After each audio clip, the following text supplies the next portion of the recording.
Bismillahirrahmanirrahim. Assalamualaikum warahmatullahi wabarakatuh. Alhamdulillahirabbil alamin wassalatu wassalamu ala asyrofil mursalin wa ala alihi wa sahbihi ajmain amma ba'du. Allahumma shalli wa sallim wa barik ala sayyidina Muhammad wa ala Muhammad. Baik, kita di sini akan belajar ya terkait dengan IDK, ilmu dasar keperawatan pertuan yang ketiga, yaitu tentang kelainan kongenital. Ya. Sebelum dimulai kita berdoa dulu ya. Bismillahirrahmanirrahim.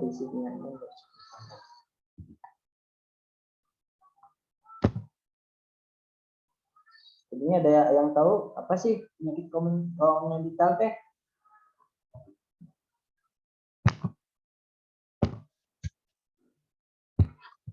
Kongenital teh penyakit bawaan ya lahir. Nah, ini langsung ditonton ya dari Kermas Indonesia tentang kelima sehat investasi masa depan. Jadi kongenital adalah itu yang terjadi sebelum persalinan genetik dan non genetik. Yang secara garis besar gambaran lainnya ya. Kemudian ini kecil ya, yang telinga tengah yaitu tidak terbentuknya tulang pendengaran rangkaian tulang yang terputus atau terfiksasi koklea ya. Dan ini kelainan kongenital ada fungsi maupun metabolisme tubuh yang telah ada sejak dilahirkan maupun gambar bawaan yang malformasi dalam struktur proses atau fungsi dari suatu organ atau sistem umum mortalitas kematiannya dan disabilitas cacatan pada awal kehidupan. Penyebabnya berasal dari kelainan genetik terhadap fetus yang sedang berkembang. Nah, etiologinya 60% itu kasusnya disebabkan oleh faktor lingkungan atau genetik atau kombinasi dari keduanya. Kemudian ada kelainan struktur atau kelainan metabolisme terjadi akibat hilangnya bagian tubuh tertentu, ya. Kemudian kelainan pembentukan bagian tubuh tertentu dan kelainan bawaan pada usia bisa karena kelainan genetik, ya, kromosom. Nah, tentunya ada Down syndrome, ya, kromosom kelamin, sindrom Turner. Ya. Kemudian ada faktor mekanik.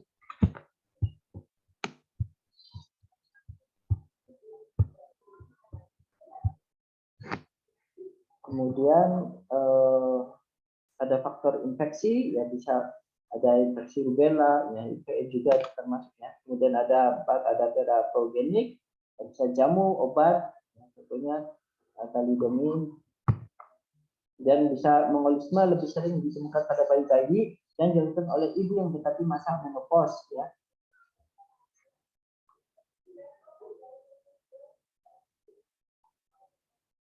Kemudian ada faktor hormonal, ya, ibu hipotiroidisme, penderita DM kemungkinan mempunyai bayi dengan gangguan pertumbuhan lebih besar bila dibandingkan dengan ibu yang normal. 7. Kekurangan asam folat bisa meningkatkan risiko terjadinya spina bifida atau kelainan tabung saraf lainnya. Kemudian ke-8 ada faktor lain, bisa faktor janinnya sendiri dan faktor lingkungan. Hidup janin diduga dapat menjadi faktor penyebabnya. Masalah sosial, hipoksia, hipotermi atau hipotermi diduga dapat menjadi faktor penyebabnya. Macam kelainan kongenital ini ada banyak sekali, ya. Bahkan lebih dari 40 jenis kelainan bawaan, mulai dari yang ringan sampai yang serius. Dan meskipun banyak diantaranya yang dapat diobati, maupun disembuhkan, tetapi kelainan bawaan tetap merupakan penyebab utama dari kematian pada tahun pertama kehidupan bayi, ya. Kemudian kelainan struktur utama yang paling sering ditemukan adalah kelainan jantung, ya, diikuti oleh spina bifida dan hipospadia.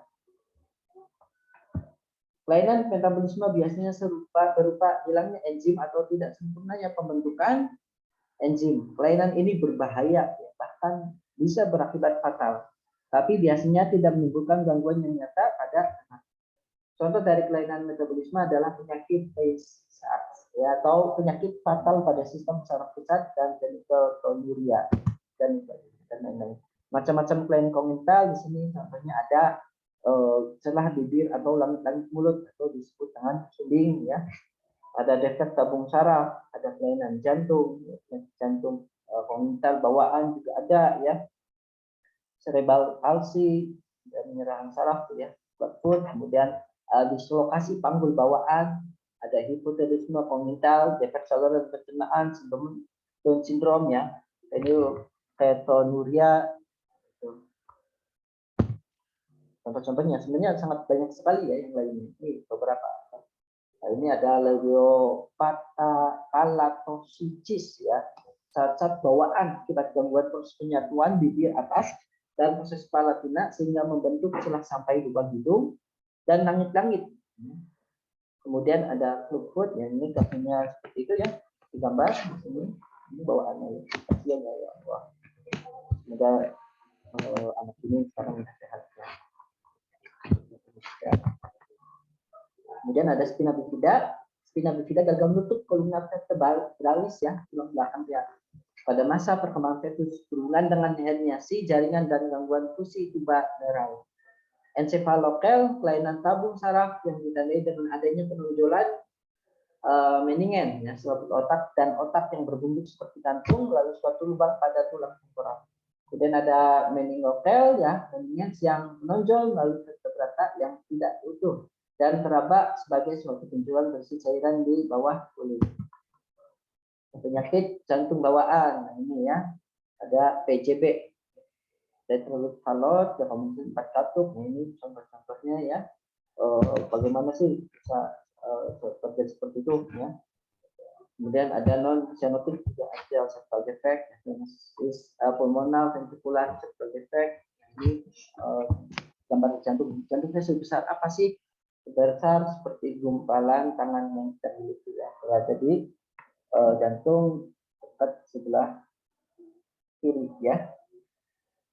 Jantung di sebelah kiri.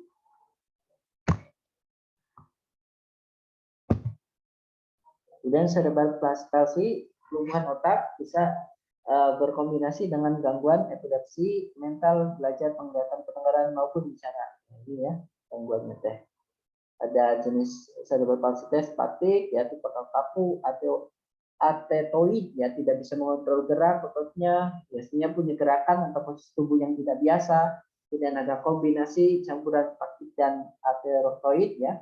Hipotonis, otot sangat lemah sehingga seluruh tubuh selalu terkulai. Dan ada dislokasi panggul bawaan. Ini gambarnya ya, kasihan sih ya. Allah. Dislokasi pada panggul karena acetabulum dan sangkut ya femur tidak berada pada tempat seharusnya. Selain bentuk pada persendian pinggul yang ditemukan pada bayi baru lahir atau pada awal-awal masa anak-anak. Kemudian ada defek saluran pencernaan, ya.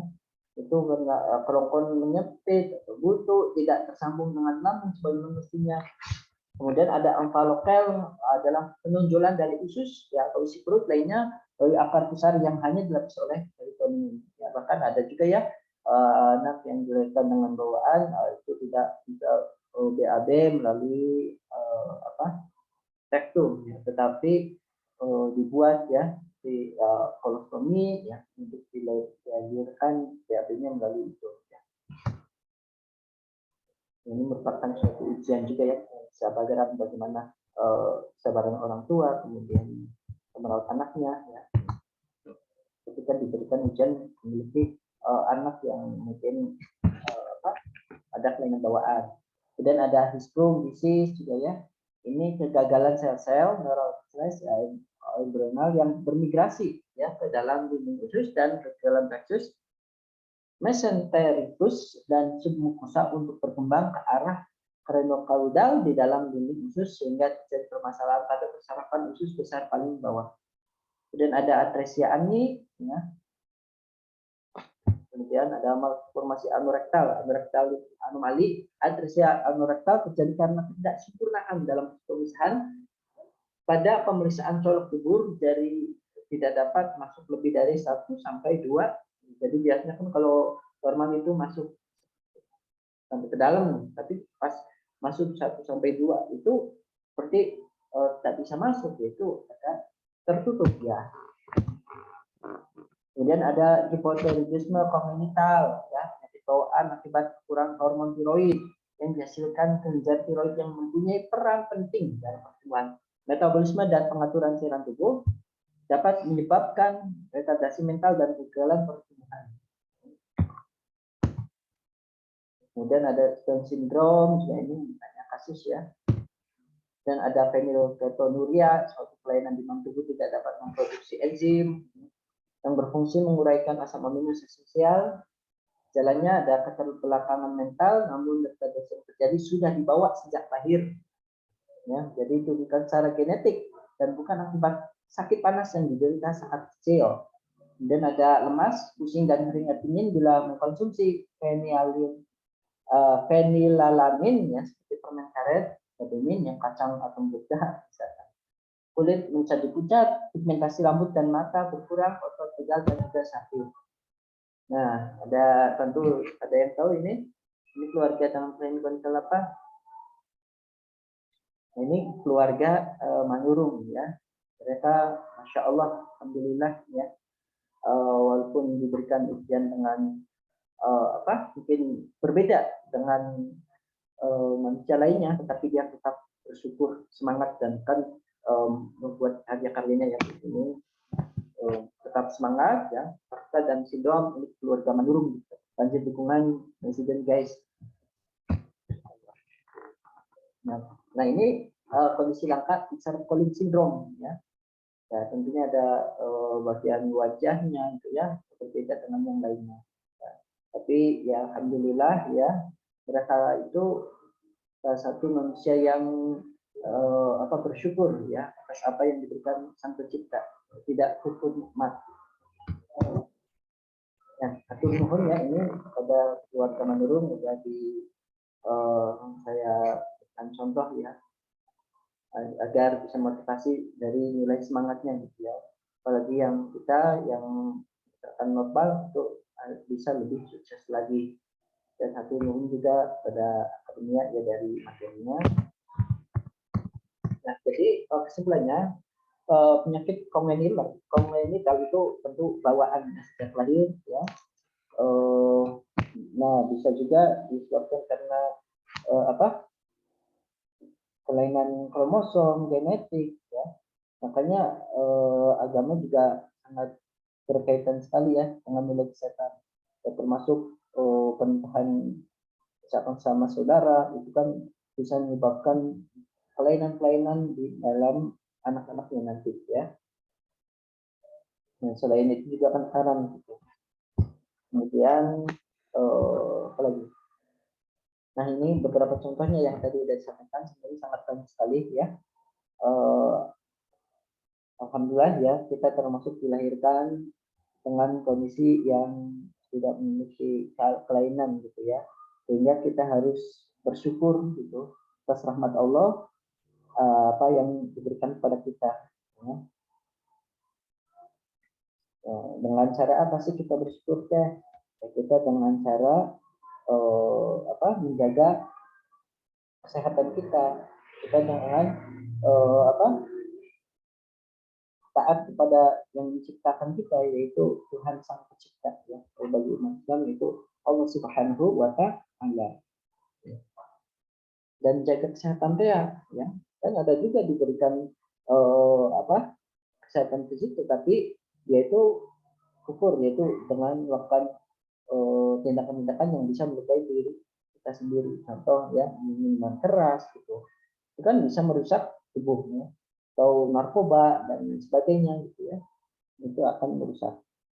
Atau merokok juga bisa ya, itu merusak paru.